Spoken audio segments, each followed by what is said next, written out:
2022 Game of the Year. What's it going to be?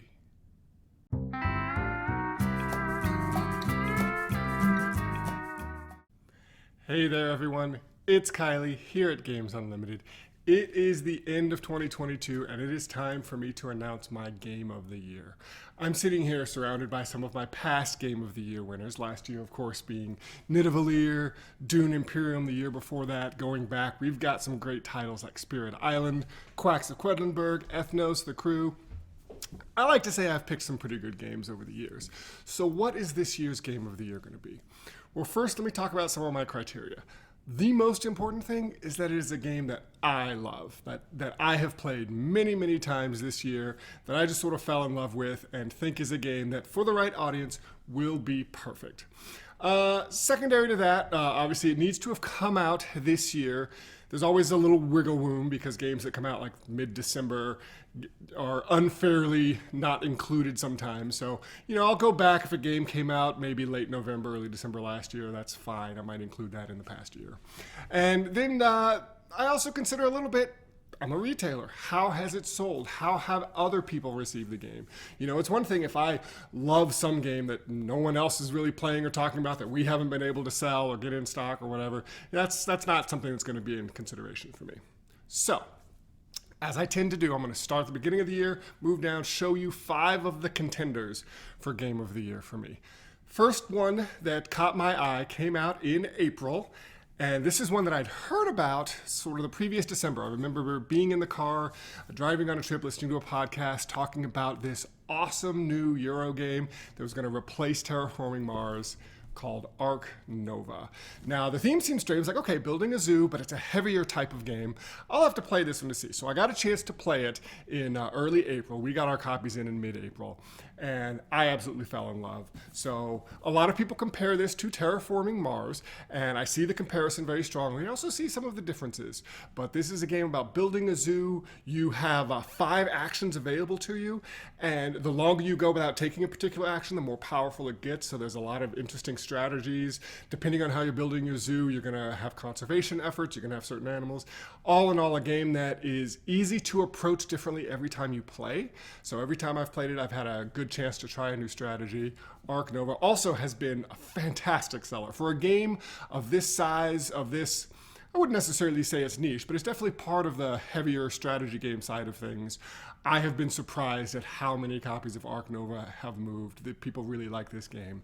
So that is contender number 1. Now, within a week of getting Ark Nova in, we got a game that I hadn't really heard too much about of. I knew it had had a big Kickstarter, and it wasn't something that we had backed, so I hadn't paid much attention to it. But it came in, and I thought the artwork was fantastic.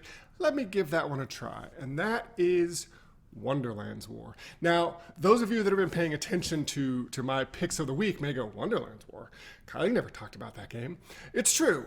This is partly because we would get copies in and they would sell out immediately, and then we'd have a hard time getting more copies. It was never a game I was able to promote fully because I only like to promote something when we have it in stock. And so our inventory of this game was so sporadic that I never really had a chance to talk about how much I love it, but it is fantastic. So one of my previous games of the year is Quacks of Quedlinburg. Last year, contender was Cubitos, both of which do a sort of a bag buildy, press your luck type of thing. And Wonderland's War has that in spades, mixed with a people on a map kind of fighty game, sort of like Blood Rage, which is another one of my favorites. You are, each round, you're doing 2 things. One, you're moving around the table, the Mad Hatter's table, trying to collect items, trying to collect people to put into your bag for the fighting phase. During the fighting phase, you're going to have people out on the different areas of the board, and you're going to pull chips from your bag to determine your fighting strength for that.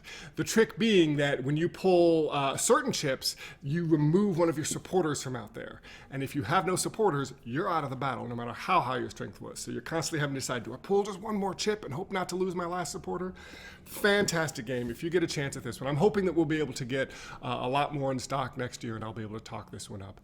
That's Wonderland's War. Now, in May, we got in a game that I had been waiting for 2 years. I'd been so excited about it. I had wanted to talk about it ever since I saw it at a trade show in 2020. That game, Super Fantasy Brawl.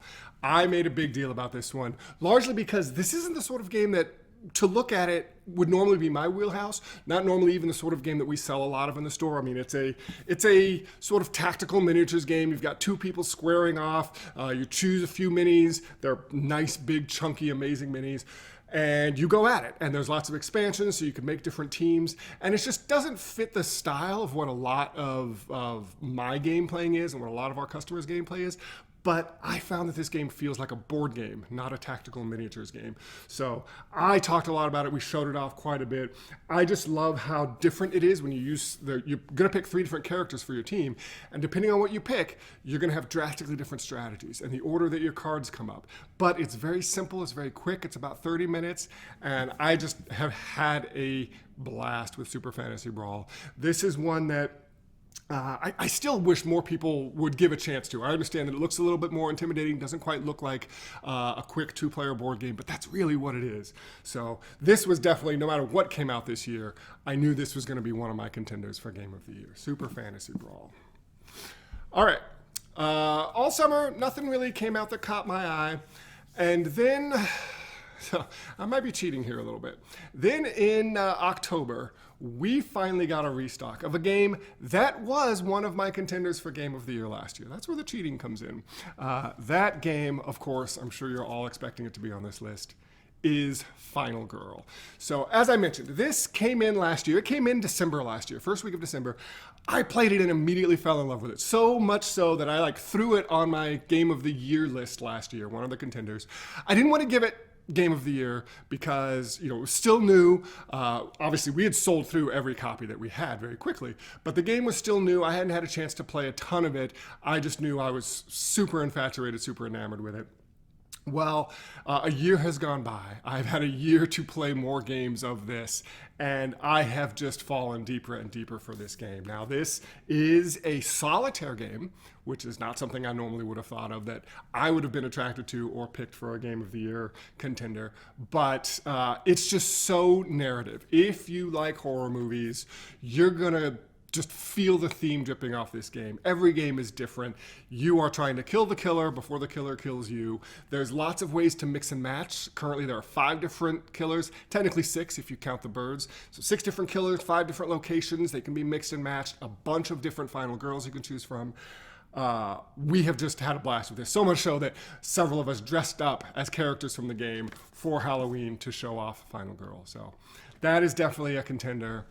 And last one for the year is a game that kind of came out of left field and took the store by storm. And what I mean by that is it has been out, it came out in the middle of November, and it has already shot to the second best seller in the store, behind Wingspan, very closely behind Wingspan, which has been our best seller multi-years running. In fact, last year, Wingspan, we sold more than double what our second best seller was. But this game, I'm going to call it now, we're going to sell more copies of this game than Wingspan. That is Boop. The cutest yet thinkiest game about cats I have ever seen.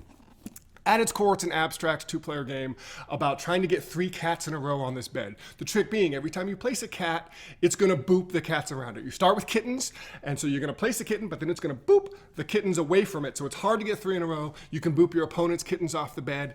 Once you get 3 kittens in a row, they upgrade to cats, and now you're trying to get the 3 cats in a row, but kittens do not boop cats, so you have a little bit more options on where you're going to go there. This game, as I've said, I've never seen a game sell this fast, this quickly. It's phenomenal. And I love watching people come into the store. What is this game? Well, this is Boop. We show them almost immediately in every case. They're going to pick up a copy and buy it. So Boop has to be a contender for Game of the Year. And I love it because it's one of these games that I like abstracts. And this one doesn't feel, it's just so cute that it doesn't feel intimidating. And even people who don't like abstract games will get into Boop. All right, those are my contenders for Game of the Year. Which one's it gonna be? Honestly, I had this one pegged very early on, and the only thing that sort of gave me pause is feeling like, is it cheating because we talked about it last year? And at the end of the day, I don't care. Final Girl has to be it. This game just fires on all cylinders for me. I have to make the caveat, like, this is not a game for everyone. I think, obviously, if you don't like solo games, this is not for you. I think you also have to, like, really understand, be in the spirit of the genre of horror movies, be willing to go on this narrative ride in order to really experience the joy of what this is. But if those things fit you, man, I cannot think of a better game. I mean, this is a game that I have sometimes chosen not to want to go to a game night or play a game with another player because, you know what, I kind of just want to play this one on my own. So that speaks very highly of the sort of experience that Final Girl can do. So those are my picks. Final Girl still in stock. Actually, all of these in stock with the exception of Wonderland's War. So come on down and take a look. You can't go wrong with any of them. I'm sure no matter what sort of gamer you are, one of them is going to be right in your wheelhouse. And if you haven't had a chance to try it, I would encourage you to come down, ask me, ask our staff about it. We'll be happy to talk to you. And of course, if you think you have any interest at all in Final Girl, pick this one up because it is amazing. All right, that's my 2022 Game of the Year, Final Girl. I am Kylie at Games Unlimited. Please come on down, take a look at these games, take them all home, and unbox some fun. We'll see you later.